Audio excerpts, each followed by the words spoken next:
Have we completely misunderstood the gods? Let's delve into this. In modern times, we often think of the gods in a very simplistic way. We're taught that our ancient ancestors had primitive minds and created these super beings, called gods, to explain natural phenomena and disasters they couldn't understand due to the lack of scientific knowledge. Admittedly, some of our ancient ancestors might have thought in these basic terms. If you look at much of modern spirituality and religion, it doesn't seem to have advanced much. However, if you examine the works of Socrates, Plato, Heraclitus, or any notable ancient philosopher, you'll quickly see that these were sophisticated thinkers. They believed in a spiritual reality or the gods, but certainly not in a simplistic manner. So, how did these advanced minds perceive the gods? I'm not going to dive into their detailed ontologies or spiritual philosophies, but I find this definition by Professor Leslie Allen Combs insightful. Greek gods represent aspects of reality that span both the inner worlds of human experience and the external worlds of nature and society. For instance, Zeus literally means light or shower of light. In the natural world, Zeus is associated with the bright sky and atmospheric phenomena.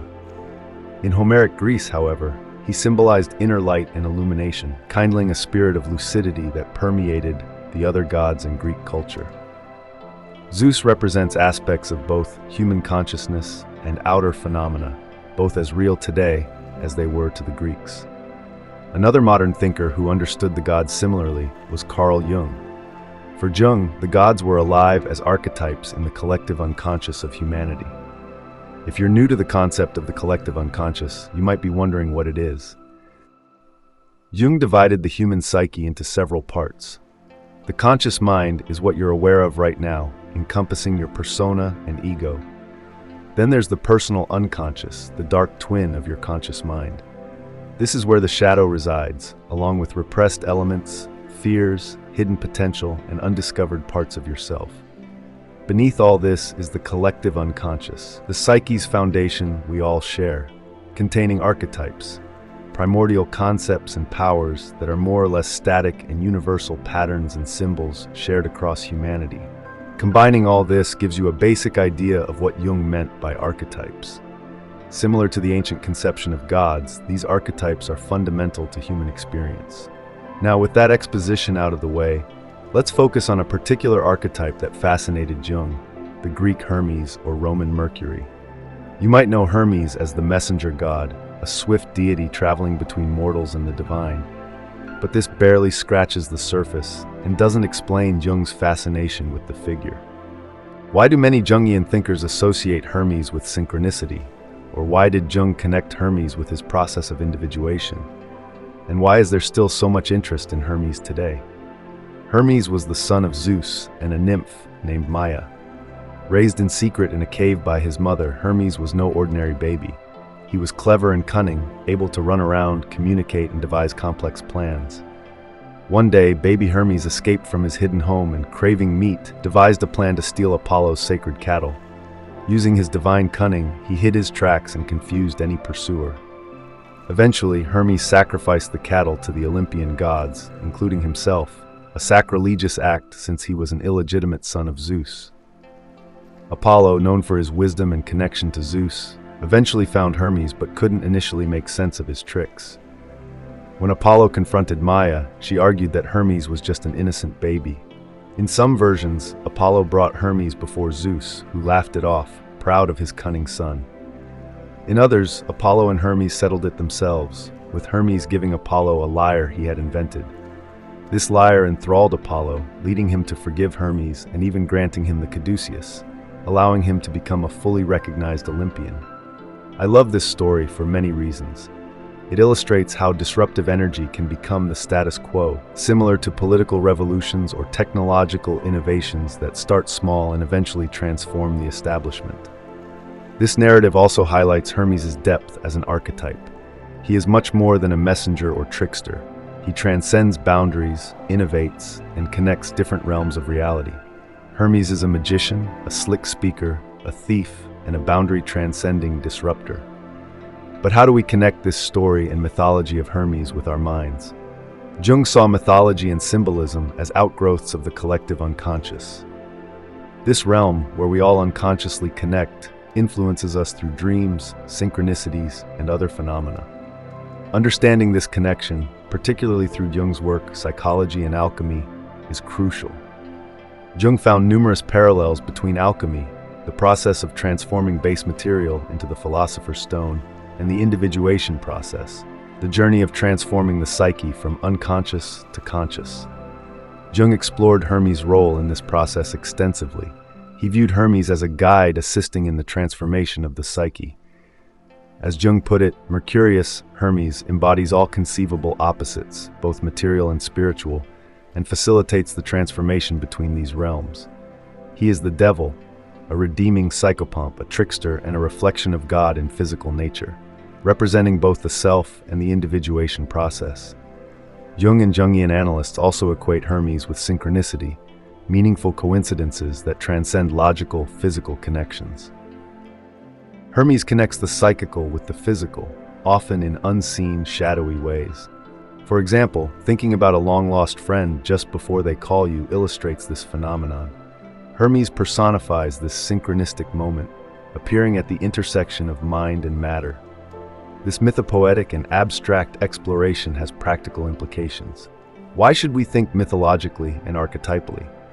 As mythopoetic psychologist James Hillman puts it, psychology is ultimately mythology, the study of the stories of the soul. Mythology offers archetypal narratives that speak to fundamental aspects of reality and the human condition.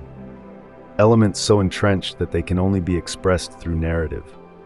These narratives fuel our individuation process, curiosity, and wonder, making the world a more magical and meaningful place. We need spirituality to make sense of life and feel its meaning. This mythopoetic way of seeing nourishes our souls, re-insouls our lives in a non-dogmatic way. It's something we badly need. By exploring the stories of the gods and their meanings, we gain a richer understanding of ourselves and the world around us. Ancient myths are not just tales from the past. They are timeless reflections of the human experience. They offer us a lens through which we can examine our own lives, relationships, and inner struggles. The gods, as archetypes, mirror our deepest fears, desires, and potentials. Take, for example, the myth of Demeter and Persephone. This story speaks to the cycles of life, death, and rebirth, as well as the profound bond between mother and daughter. Demeter's grief and search for Persephone resonate with anyone who has experienced loss and the subsequent journey towards healing and renewal. The changing seasons, as explained by this myth, remind us of the natural ebb and flow of life. Similarly, the story of Prometheus, who stole fire from the gods and gave it to humanity, highlights themes of sacrifice, innovation, and rebellion. Prometheus's defiance of Zeus represents the human spirit's quest for knowledge and progress, often at great personal cost. This myth underscores the tension between authority and individuality, a dynamic still relevant in today's world. Another fascinating figure is Athena, the goddess of wisdom, courage, and warfare. Athena's birth, emerging fully armed from Zeus's forehead, symbolizes the power of intellect and strategy. She represents the integration of knowledge and action, showing us that true wisdom involves not just thinking, but also doing. Athena's myths encourage us to seek balance between contemplation and engagement. The story of Orpheus and Eurydice, on the other hand, delves into themes of love, loss, and artistic inspiration. Orpheus's journey to the underworld to retrieve his beloved Eurydice highlights the transformative power of music and art. His ultimate failure, turning back before reaching the surface, serves as a poignant reminder of the fragility of human endeavors and the inevitability of certain fates. These myths are more than just stories. They are profound explorations of the human condition. By engaging with them, we tap into a rich source of wisdom and insight. They invite us to reflect on our own lives, to see the gods not as distant figures, but as aspects of our own psyches. In doing so, we embark on a journey of self-discovery and growth. In modern times, it's easy to dismiss these myths as mere folklore, irrelevant to our technologically advanced society. However, they hold timeless truths that continue to resonate.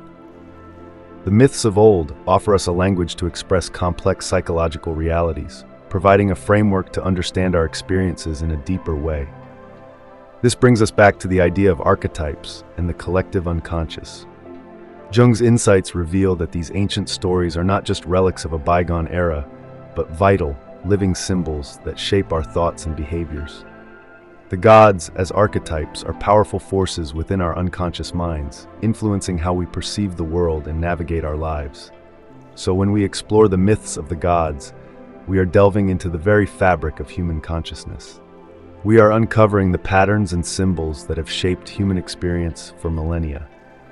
This exploration can be both illuminating and transformative, offering us a deeper understanding of ourselves and our place in the cosmos. As we continue to study these myths, we discover their relevance to our modern lives.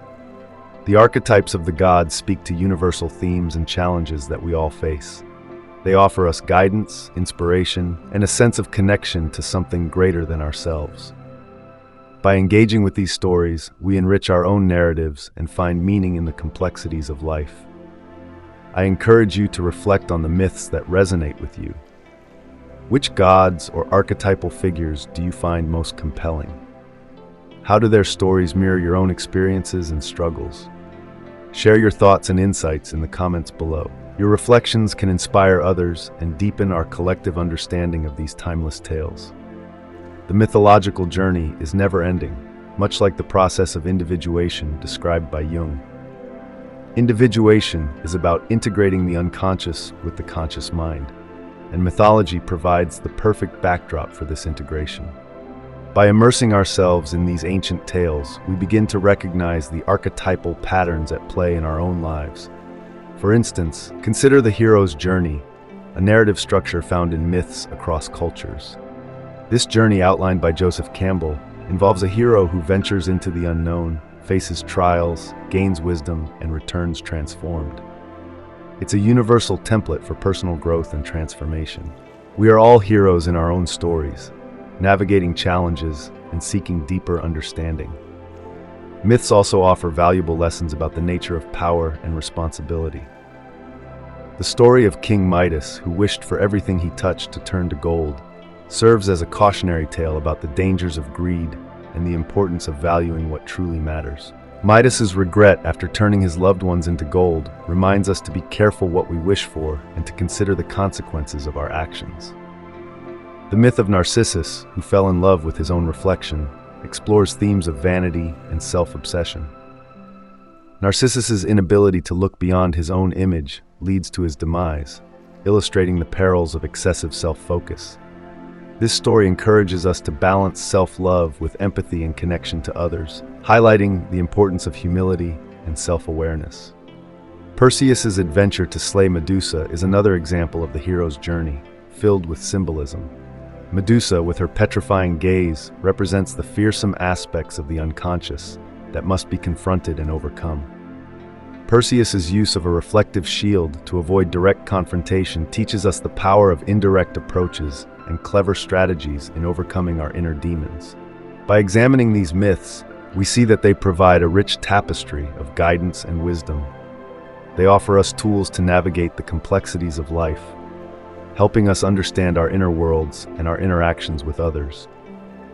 Each myth, with its unique characters and narratives, contributes to a broader understanding of the human experience. As you delve into these stories, pay attention to the symbols and themes that resonate with you. These elements can reveal significant insights about your own psyche and the challenges you face. Reflect on how these myths mirror your personal journey and what lessons you can draw from them. Engaging with mythology can be a deeply personal and transformative experience. One of the most powerful aspects of mythology is its ability to connect us to the collective human experience. Through these stories, we find common ground with people across time and cultures. Myths remind us that despite our differences, we share fundamental aspects of the human condition. This sense of connection fosters empathy and understanding, enriching our lives and relationships. Let's not forget the myth of the phoenix, a symbol of renewal and transformation. The phoenix's ability to rise from its ashes represents the possibility of rebirth and new beginnings, even after the most devastating losses. This powerful symbol can inspire us to embrace change and to see each ending as a new beginning, a chance to reinvent ourselves and grow stronger. The myth of the labyrinth, often associated with Theseus and the Minotaur, symbolizes the complex journey of self-discovery. Navigating the labyrinth represents the challenges of finding our way through life's twists and turns.